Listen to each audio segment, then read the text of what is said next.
একসময় এক দরিদ্র কিন্তু জ্ঞানী একটা কৃষক ছিল।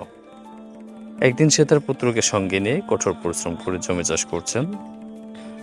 তার পুত্র দুঃখের সঙ্গে বলল, বাবা, কি দুর্ভাগ্য, আমাদের ঘোড়াটি পালিয়ে গেছে।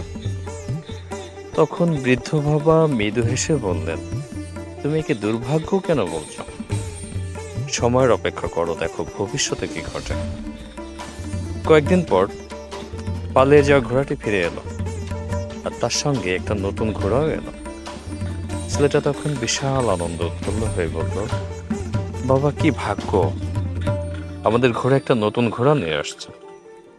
কিন্তু জ্ঞানী বৃদ্ধ শান্তভাবে বললেন, তুমি একে সৌভাগ্যই বা কেন বলছো? সময়ের অপেক্ষা করো, দেখো ভবিষ্যতে কি ঘটে। কয়েকদিন পর ছেলেটা নতুন ঘোড়ায় চড়তে গিয়ে পড়ে গেল।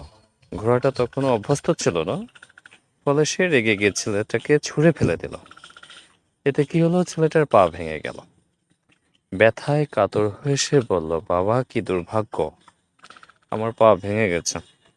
বৃদ্ধ এবারও শান্তভাবে বললেন, তুমি কি দুর্ভাগ্য কেন বলছো? সময়ের অপেক্ষা করো, দেখো ভবিষ্যতে কি ঘটে। ছেলেটা বাবার এই কথায় খুব একটা আশ্বস্ত হতে পারলো না।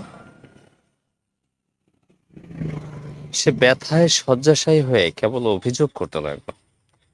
কয়েকদিন পর রাজার সেনারা গ্রামে এলো। তারা তরুণ যুবকদের জোরপূর্বক যুদ্ধের জন্য সৈন্য হিসেবে নিয়ে যাচ্ছিল। তারা যখন বৃদ্ধ কৃষকের ঘরে এলো, তখন ছেলেটির পা ভাঙা দেখে তাকে ছেড়ে চলে গেল। তখন ছেলেটা বুঝতে পারলো যে জীবনের কোনো ঘটনাকে তৎক্ষণাৎ ভালো বা খারাপ বলে ধরে নেওয়া উচিত নয়। সময়ের সঙ্গে সঙ্গে যেটা আমাদের আসলে দুর্ভাগ্য মনে হয়, তা সৌভাগ্যও পরিণত হতে পারে, আবার যা সৌভাগ্য মনে হয় তা দুর্ভাগ্য হতে পারে। আচ্ছা, এখান থেকে আমাদের যে বিষয়টা জানা উচিত সেটা হচ্ছে, ভাগ্য বা দুর্ভাগ্য বলতে আসলে কিছু নাই, সময়ই আমাদের সবকিছু ঠিক করে দেয়।